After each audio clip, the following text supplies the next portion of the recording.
Good morning, Triangle Center for Spiritual Living. It's so wonderful to have you here today.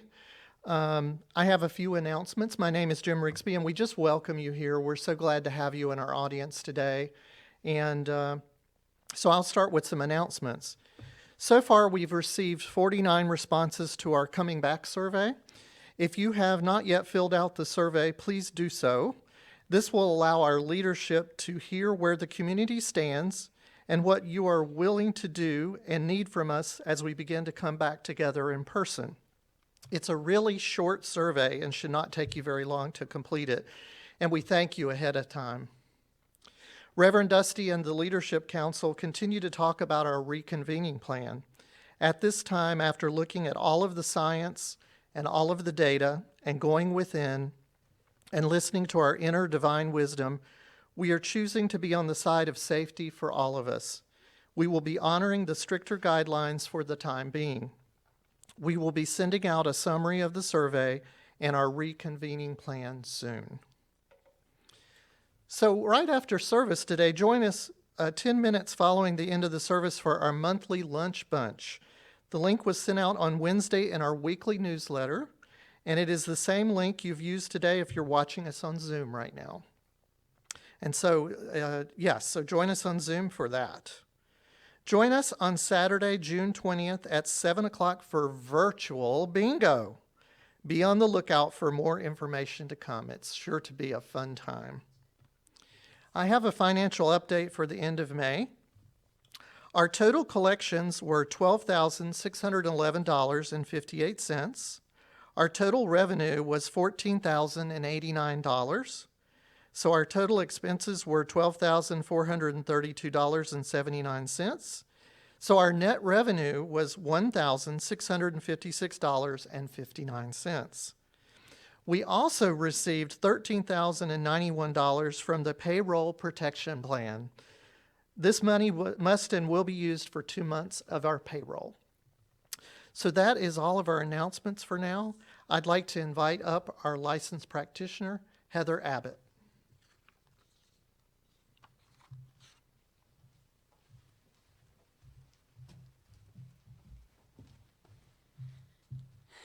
Good morning. Our theme for 2020 is 2020 Spiritual Vision. Our June theme is Mindfulness for Mavericks. Reverend Dusty's talk title today is Just Breathe. I'm now going to read this community's purpose statement. This is our reason for being here. Our purpose is to inspire, educate, and empower individuals to experience themselves as unique and individualized expressions of God, the love intelligence that governs the universe. We are committed to not merely a theoretical understanding of our oneness and unity with God, but to consciously practice this truth in our everyday lives. Through celebration, service, study, and fellowship, we are committed to the transformation of our personal lives and to being a powerful and beneficial presence on the planet. With the energy of unconditional love, simply, we are here for God. Now I would like to invite you to take part in our centering. Invite you to close your outer eyes and turn within and allow these healing sounds to wash over you.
I invite you to begin to bring your attention back into your bodies and into your respective rooms, and to remain turned within as I speak a word of invocation upon our service. With my eyes closed and my attention turned inward, I am acutely aware of the one Spirit, the one life, the one love, the one creative energy back of everything that there is. I call this power and presence God, although it goes by many different names. Whatever name we call it, it is the very essence of peace, of joy, of creativity, of abundance, of wisdom, of freedom, and of unconditional love. I know that I am one with this power and presence. It is that which created me out of itself in a moment of love. And just as I know that this is my truth, I know that it is absolutely the truth of each and every person here in this sanctuary this morning, each and every person on Facebook or on Zoom, each and every person in our community that could not join us today, and each and every sentient being on the planet. We are all unique and divine expressions of the One, ambassadors of its presence on the planet. And it is from that place of unity that I bless our time together, calling it good and very, very good, even as it is just beginning. I bless the practitioners, Jim and Heather and Diane, for their participation in today's service. Jim as the practitioner du jour, Heather as the platform host, and Diane who facilitated a magnificent meditation earlier today. I bless them for their consciousness and for their commitment and their love of this community. I bless Cindy as she comes forward to share her gifts of music with us today, knowing that she inspires everyone that hears her sing. I bless Ava back in the AV booth, knowing that she brings her commitment to this community to what she does today, allowing us to sound good and to look good and to have everything run on time and divine right order. And I bless everyone in this community. So grateful for the love that we are to each other, the support that we offer to one another, and the guidance that we give as we walk this spiritual path together. And so for all of the blessings, those that I'm aware of and those I can't even begin to imagine, I am grateful. We anchor this together simply by saying, and so it is. And so it is. Amen. It is now my pleasure to welcome back up to the podium licensed spiritual practitioner and ministerial student, James Rigsby.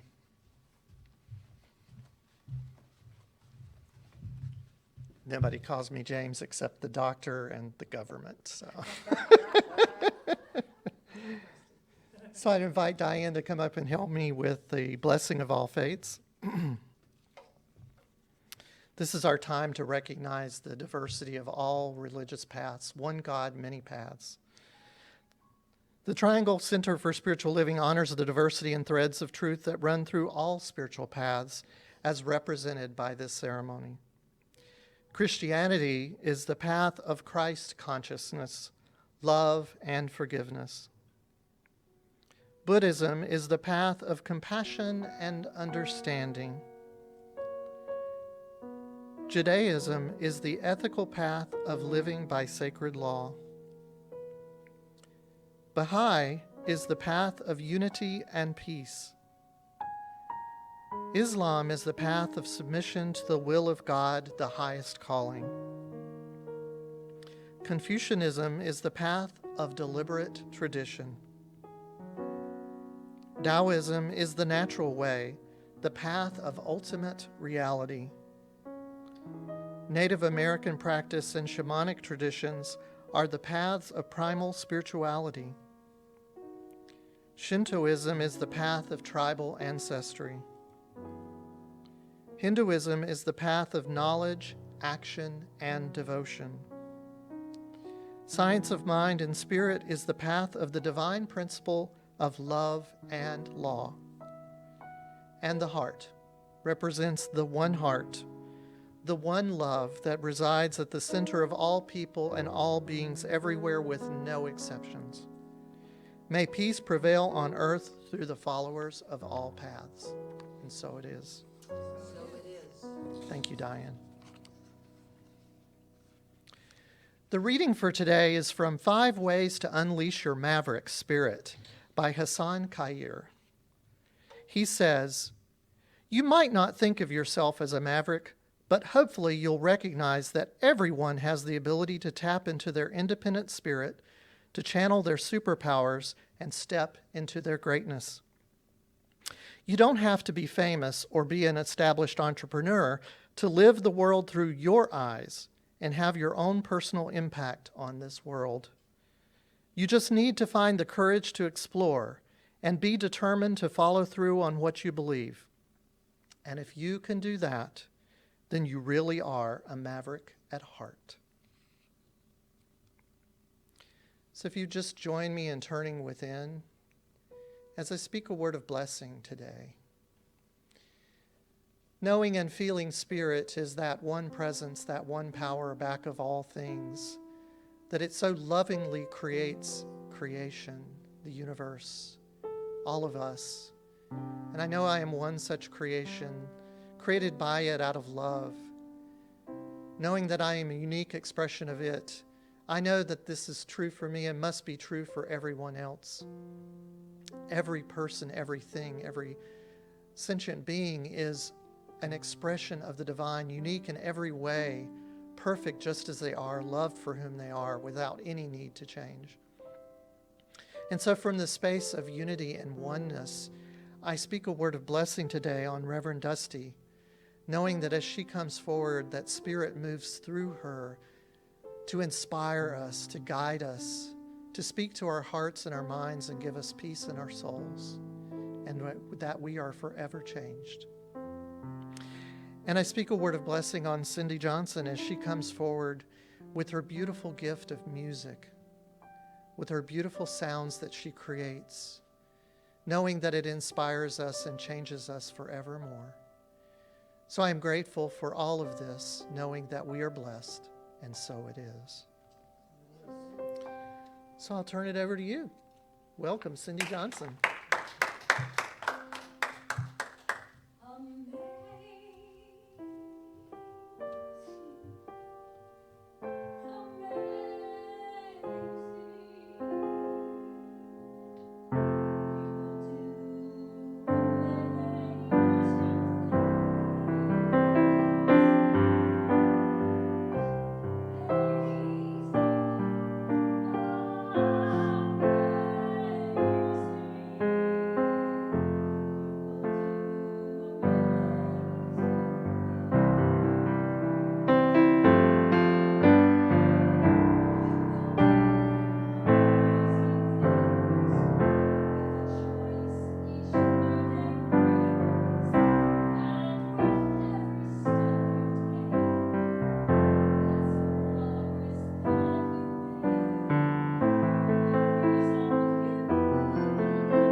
Woo! Thank you very much, Cindy. That was beautiful.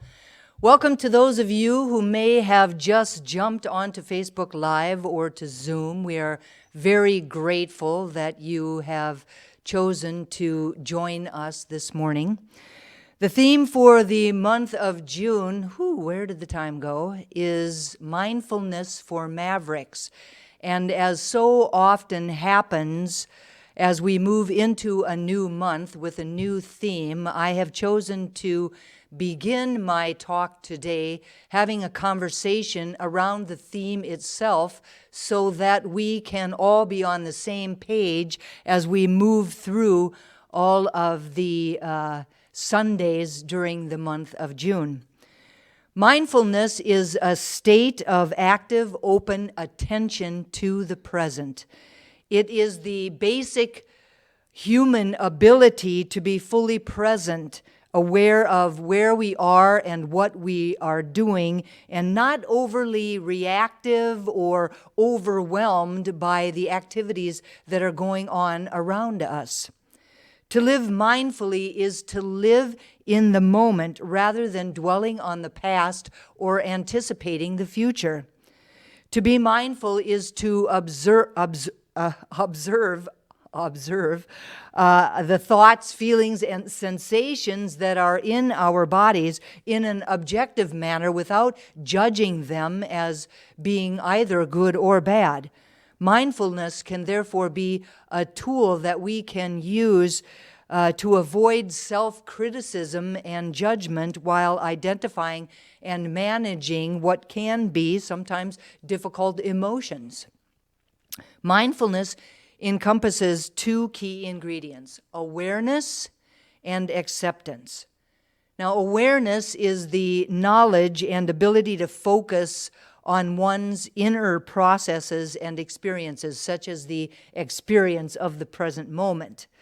Acceptance is the ability to observe and accept rather than to judge or to avoid those streams of thought that are moving through our minds or our consciousness. Mindfulness suggests that the mind is fully attending to what is happening, to what we are doing, to the space that we are moving through. Now, that might seem trivial, except for the really rather annoying fact that we so very often veer from the matter at hand. Our minds take flight, we lose touch with our body, and pretty soon we're just engrossed in obsessive thoughts about something that just happened or fretting about the future. Now, when we practice mindfulness, the invitation is to try to not judge ourselves for whatever thoughts pop up.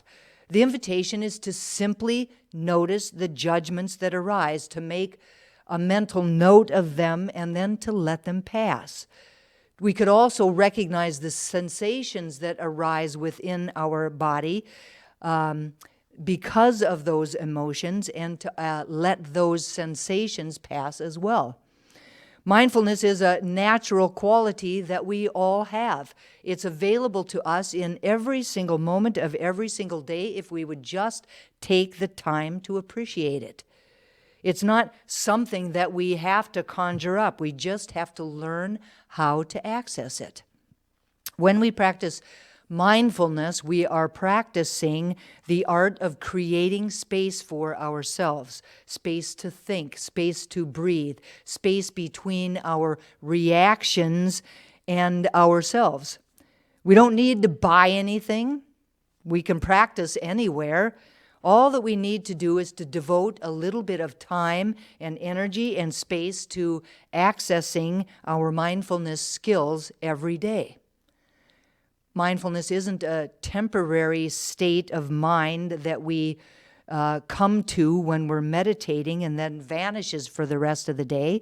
Rather, mindfulness is a way of living in which we are able to step back and be able to be in the present moment in any situation, at any time during the day, in any arena of our lives.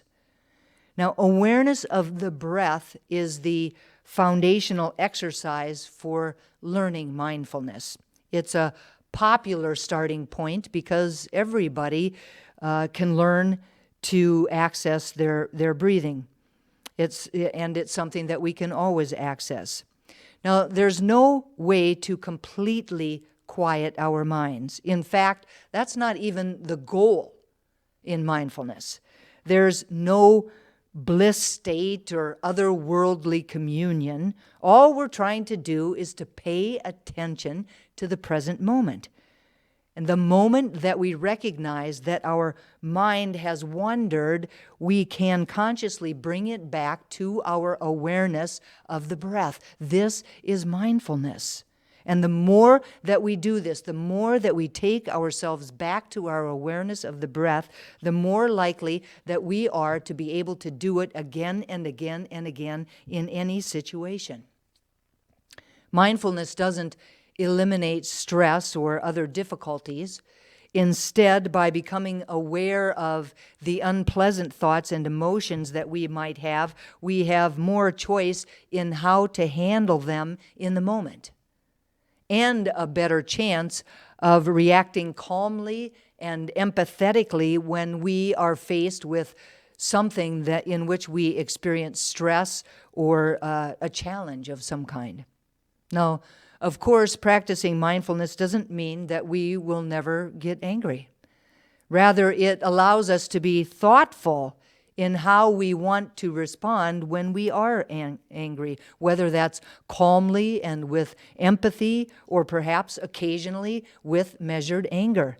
Mindfulness recognizes and cultivates the best of who we are as human beings.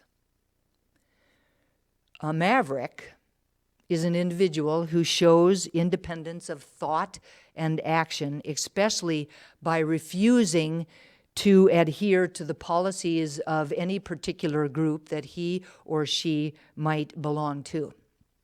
In an article called 5 Ways to Unleash Your Maverick Spirit, Hassan Kahir gives us 5 ways to summon up our inner maverick. The first is to be curious, to have the courage to explore our ideas with an open heart. The second is to be inclusive, to honor, respect, and value everyone that we interact with in our lives. The third is to be true to ourselves, to be authentic to our values and to our ethics, to be willing to challenge ourselves, to challenge the status quo. The fourth is to be generous, to give without expecting anything in return, to be able to give our wisdom or to give a helping hand to someone that is in need on his or her journey. And the fifth is to be happy. Whatever we're doing in this world, it should make us happy.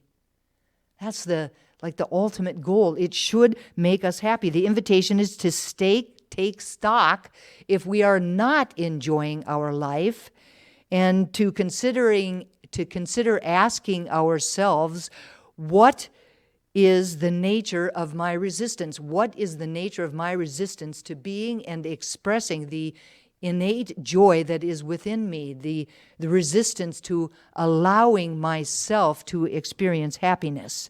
And then the second thing would be to consider what our first step would be in order to assist us to strive towards allowing that happiness to be the experience of our lives. In an article in the June Science of Mind, Reverend Dr. John Waterhouse gives his own advice to the mavericks, the rule breakers, the rethinkers, and the game changers amongst us. He says, first and foremost, we have to believe in ourselves. We have to be patient with ourselves and others that don't perhaps share our particular vision. And we have to practice perseverance, which means the determination to stick with something and stay on course, even in the face of obstacles or opposition. He says, as effective mavericks, we must be true to our nature. Having a maverick mentality is not a mistake or a liability. Each of us has come to bless the world in ways that no one else can.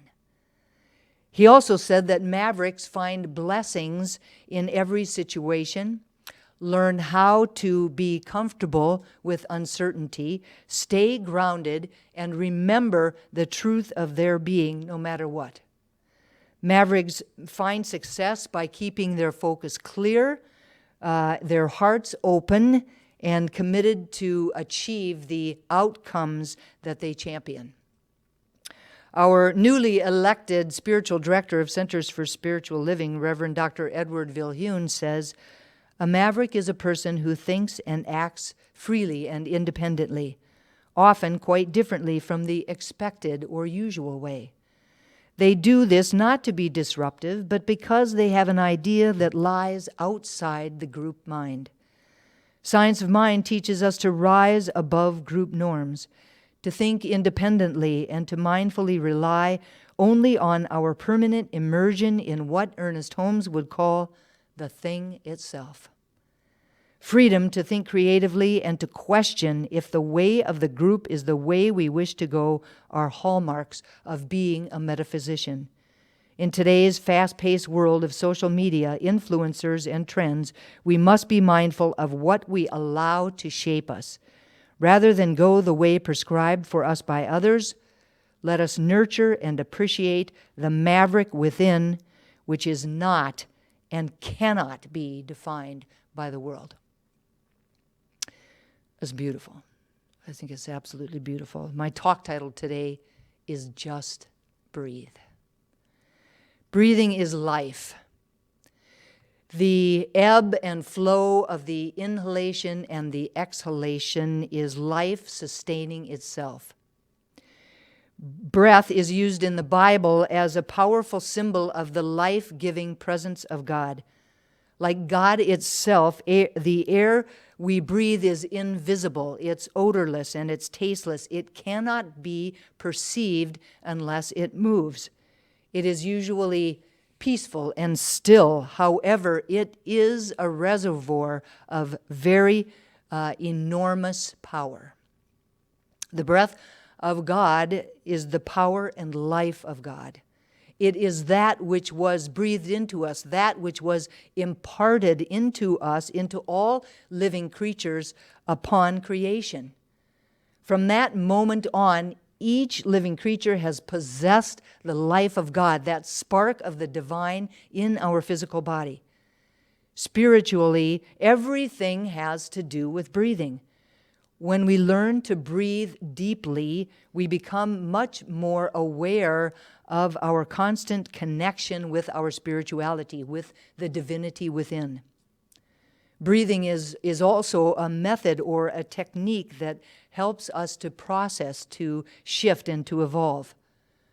We are often told to breathe and to count to 10 when we are feeling angry.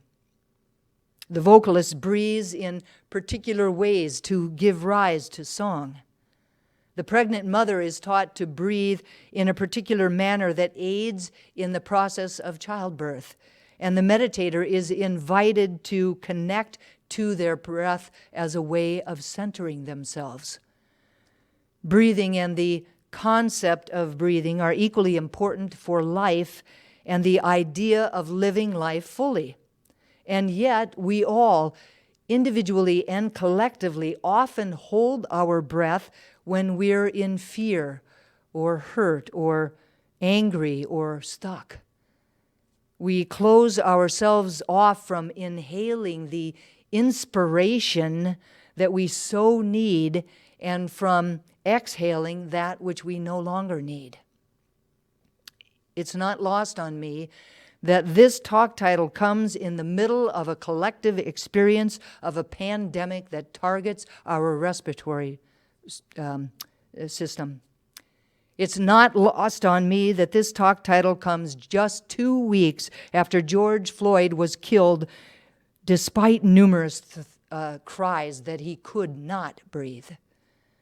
The entire world is in the middle of the experience of fear, hurt, anger, and stuckness.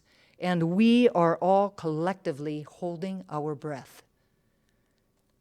As we face this time of social upheaval, it is important that we understand the systemic roots of racial oppression that are an integral part of our history and still exist in this country today. The bottom line is that they are all part of the collective consciousness that we are swimming within, and that they actually will have their way with us when we are not aware of their presence in our life. As we face this time of social upheaval, it is important that we reverently listen to one another from a space of unconditional love, open and receptive to what is being said, even if it may be hard to hear.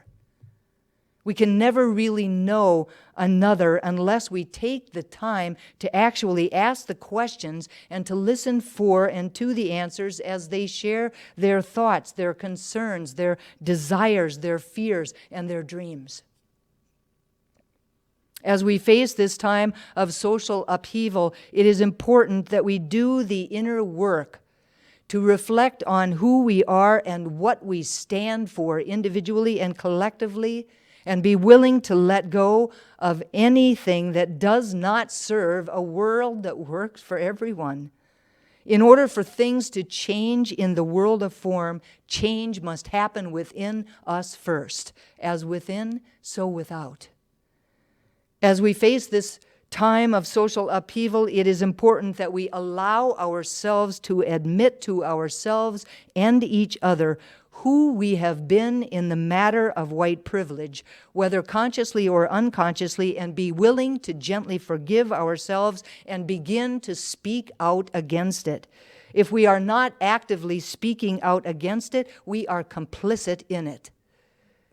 As we face this time of social upheaval, it is important that we engage in conscious, committed action to bring about whole system change in a way that has never been attempted before, knowing that what we have been doing has not been effective in the past. Something has to change, or more to the point, everything has to change. As we face this time of social upheaval, it is important that we lean into our spiritual practice of mindfulness. Mindfulness has the potential to become a transformative social phenomenon because everyone can do it. Mindfulness practice cultivates universal human qualities and does not require anyone to change their spiritual beliefs. Everyone can benefit, and it's easy to learn. Mindfulness is more than just a practice. It brings awareness and caring into everything that we do. Even a little of it makes our lives better and makes the lives of everyone that we interact with, everyone around us better, and then that ripples out to touch everyone on the entire planet. Mindfulness has the potential to become a transformative social phenomenon because it is evidence-based. We don't have to take mindfulness on faith, although we can. Both science and experience demonstrate its positive benefits for our health, our happiness, our work, and our relationships. Mindfulness has the potential to become a transformative social phenomenon because it sparks innovation. As we deal with the world's increasing complexity and uncertainty, mindfulness can lead us to effective, resilient, low-cost solutions and responses to seemingly unsolvable problems. As we face this time of social upheaval, it is important that we all lean into our inner maverick, that we express our individuality, demonstrate our uniqueness, and show independence of thought and action, especially by refusing to simply adhere to the thoughts, beliefs, and ingrained patterns of any particular group to which we belong. In order to create something new, we have to think outside of the box, and our inner maverick is just the one to do so. As we face this time of social upheaval, it is important that we just breathe. First and foremost, we have to breathe. Breathing gives us the opportunity to consciously connect with our highest self and to let go of unconscious bias, conditioned defense mechanisms, and emotionally driven us versus them programming. Breathing connects us with the divinity within. It connects us to our inner wisdom, to our inner peace, to our inner unconditional love, and to our awareness of our unity with everything and everyone on the planet. As we face this time of social upheaval, it is important that we just breathe. Breathing in the wisdom, the unlimited possibilities, and the innate goodness of the universe, and exhaling any resistance that we may have to divine right action taking place, to allowing divine right action to flow through and as us individually and collectively. As we face this time of social upheaval, it is important to just breathe. Breathing allows us to break free from the grip of cultural conditioning and the idea that one race, one culture, one religion, or one nation is any better than any other. Breathing allows us to break free from the mistaken belief in separation and division that is at the heart of racism or any other ism that we could possibly name.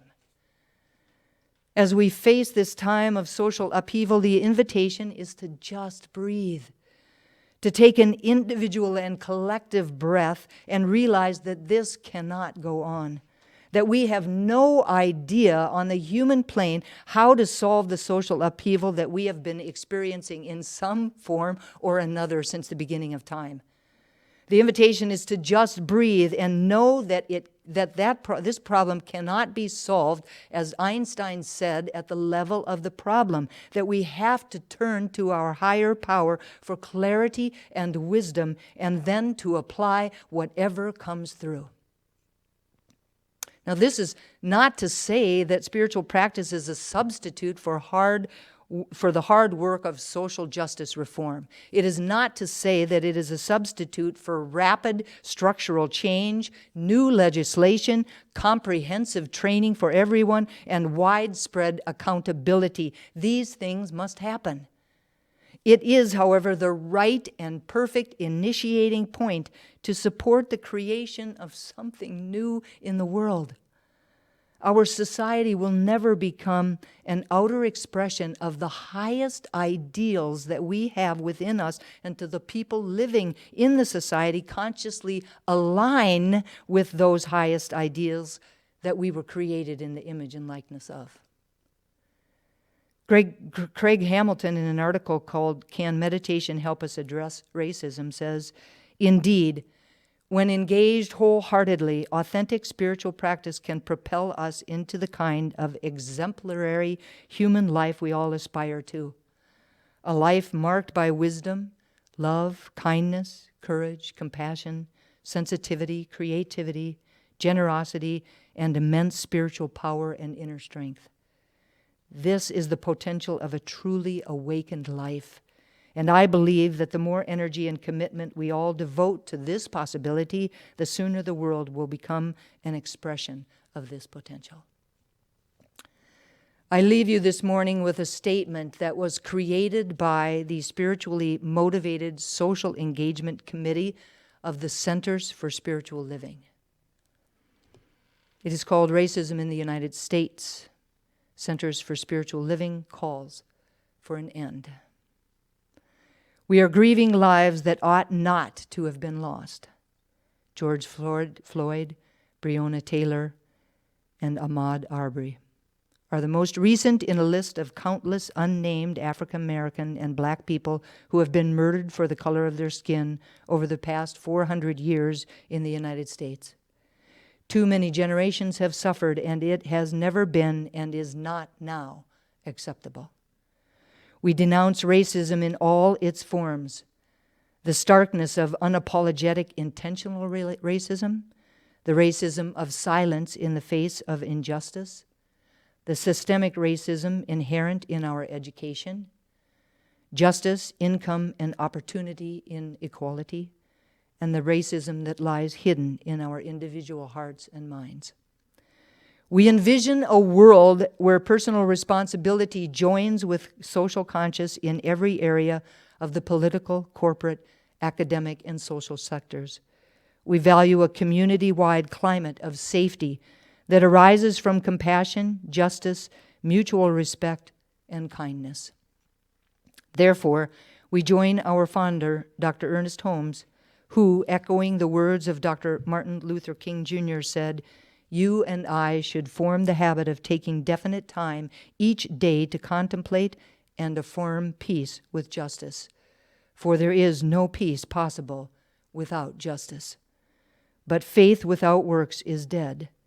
We should not only pray, we should act, each contributing the best they have to the common purpose, each willing to make any sacrifice necessary, for there can be no individual self-preservation without the preservation of all. We call upon ourselves and the faith communities in the United States to take action that shows we have heard the cry of suffering, and we own our responsibility in it. Whether that action is prayer, donations to organizations that promote racial justice, rigorous self-education, or active engagement, let not this moment in history pass unattended. May the actions we take be steeped in peace and respect for the sacredness of each life, knowing that whatever we do, individually and collectively, must be divinely directed from a higher consciousness. When we apply our proven spiritual principles through rigorous practices and compassionate action, the desired results cannot fail to demonstrate. I have faith in God. I have faith in our innate decency and humanity. I have faith that this too shall be overcome, and we can actually live in a world that works for everyone. And so it is. I now invite you to please turn within.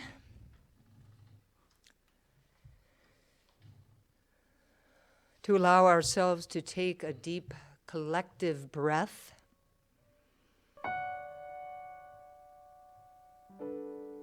To let that breath fill every cell, our awareness of that breath fill every cell of our body, from our head to our toes, from the right side to the left side, filling us with the presence of the divine.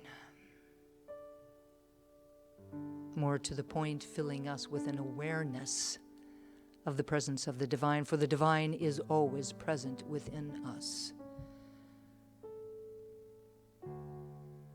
It is peace. It is joy. It is kindness. It is respect.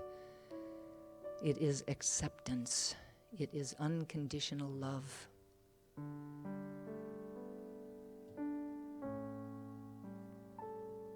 I know that I am one with it, can never be separate from it. It is closer than my very breath. It is who and what I am at the center of my being.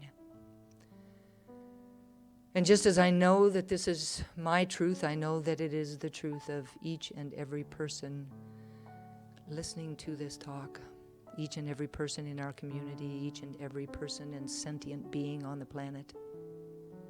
We are all connected by this golden thread of God's stuff that weaves itself throughout all of life,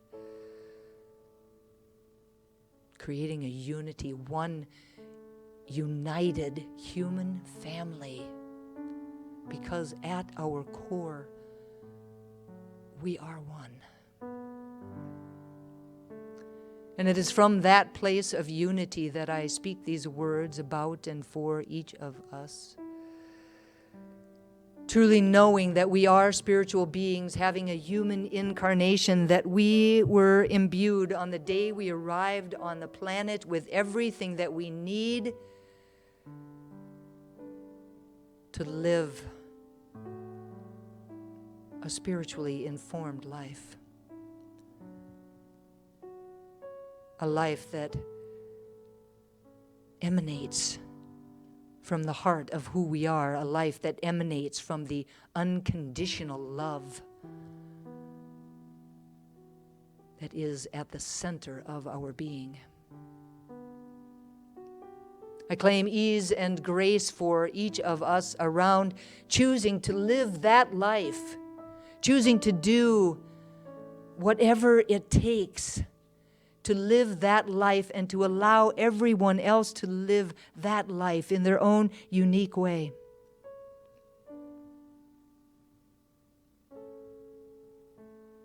I affirm that our love is strong, our listening is reverent, our willingness is wide open, our faith is deep, our commitment is strong.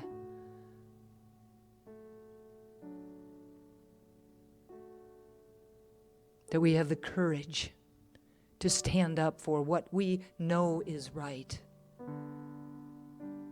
To be the voice for those that may not have a voice in the moment.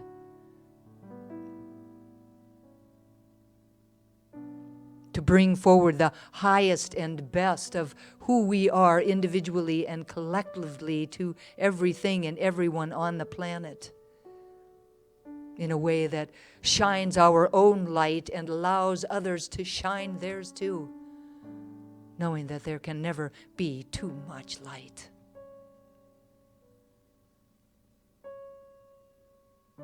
I claim that what is going on in the world today is an opportunity that we can choose to say yes to.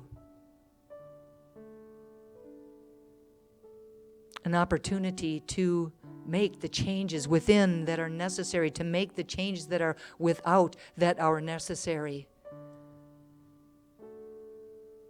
and to live the life that we were created to live. I'm so grateful to know this truth and to speak these words.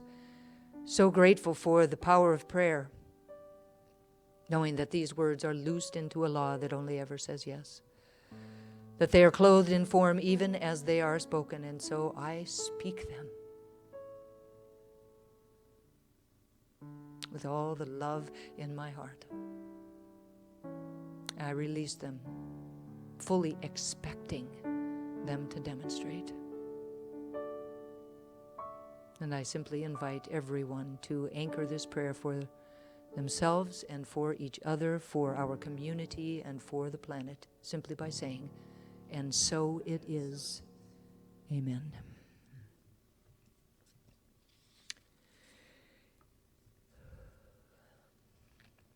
It is now time for our conscious giving. The Triangle Center for Spiritual Living is sustained by the giving of our time, talent, and treasure. This is the time every week when we offer financial support to assist this community to be a beacon of light and love for ourselves and for others. Together we affirm the truth that today's offering lifts this spiritual community, prospers the one giving, and contributes to the experience of sufficiency in the world. Please repeat after me. I am grateful for all that I receive, and I am grateful for all that I may give. And so it is. I believe the text to tithe number is on the screen currently. You can use that if you would like to, or you always have the option of going to our website at trianglecsl.org, and up in the right-hand corner there is a give button that you can use there. And I am just grateful for everyone in this community, for all that we are to each other and all that we give. And so it is. Please welcome back to her piano the awesome Cindy Johnson. Thank you.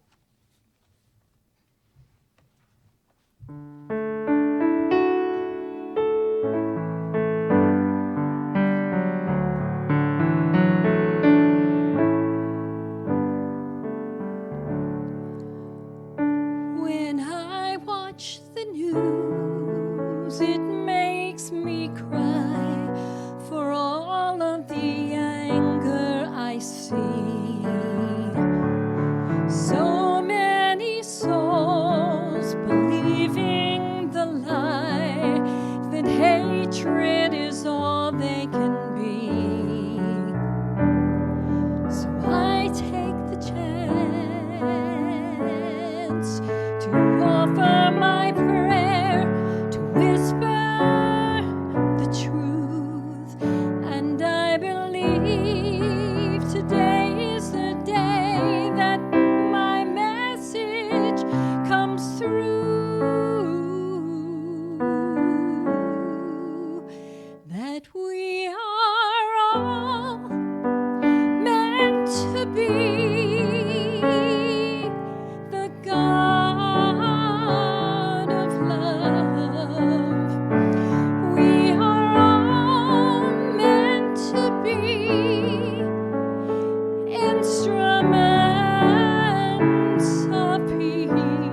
So the question becomes, where do we start?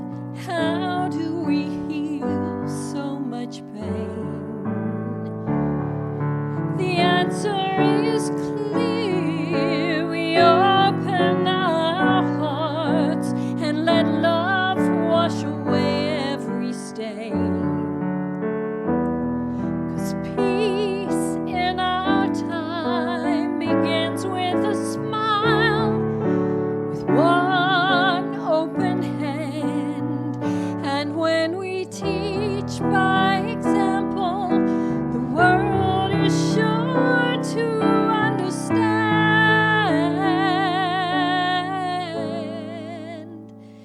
that we are all children of the God of love.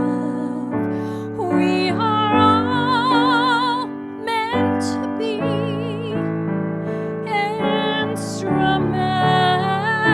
instruments of peace. There's no us or them, friend or foe. We are all the same. There is only one, 'cause everyone is born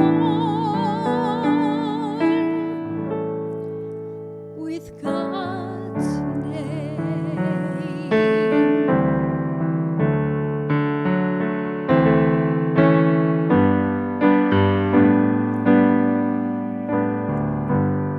Sometimes it seems so useless to try, so futile to dream. But remember, the power of creation is in what we believe. 'Cause we are all children of the God of love. We are all meant to be instruments of peace. There's no one, us or them, friend or foe. We are all the same. There is only one, 'cause everyone is born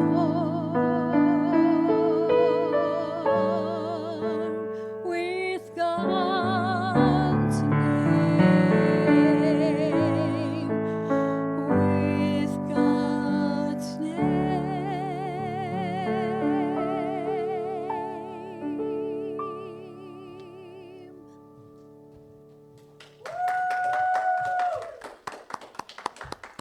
Thank you, Cindy. If anyone would like prayer, please go to our website at trianglecsl.org, and on the home page, there's a button in the upper right-hand corner. Click on that button and fill in the request form. We'll get that prayer sent out to all the ministers and practitioners, and we'll be praying those prayers during the week. So it's time for our June affirmation for the very first time. So if you feel like it, stand up in your own home and repeat after me. There is only one mind. There is only one mind. That mind is God's mind. That mind is God's mind. That mind is perfect. That mind is perfect. That mind is my mind now. That mind is my mind now. My mind is the most powerful instrument in the universe. My mind is the most powerful instrument in the universe. My thoughts and words have impact and meaning. My thoughts and words have impact and meaning. My intentions are clear and powerful. My intentions are clear and powerful. I manifest them with love and peace for myself and all living beings. I manifest them with love and peace for myself and all living beings. Every action I take emerges from knowing my oneness with everything. Every action I take emerges from knowing my oneness with everything. Through mindfulness, I am serving the highest good of all. Through mindfulness, I am serving the highest good of all. And so it is. And so it is. So I invite you to stay with us as we play a closing song after I do a benediction. So just turning it within one more time, I recognize the sound of that wonderful symphony in the back of everything. Knowing that each one of us is an instrument in that band, that we are marching forward and sharing our voices of peace, for each of us is instruments of peace. And so I am grateful for this day. I'm grateful for this community. I'm grateful for everything we are for each other, the love that is between us and will always be there. And most especially, I am grateful for the peace. And so it is. And so it is. So enjoy the video.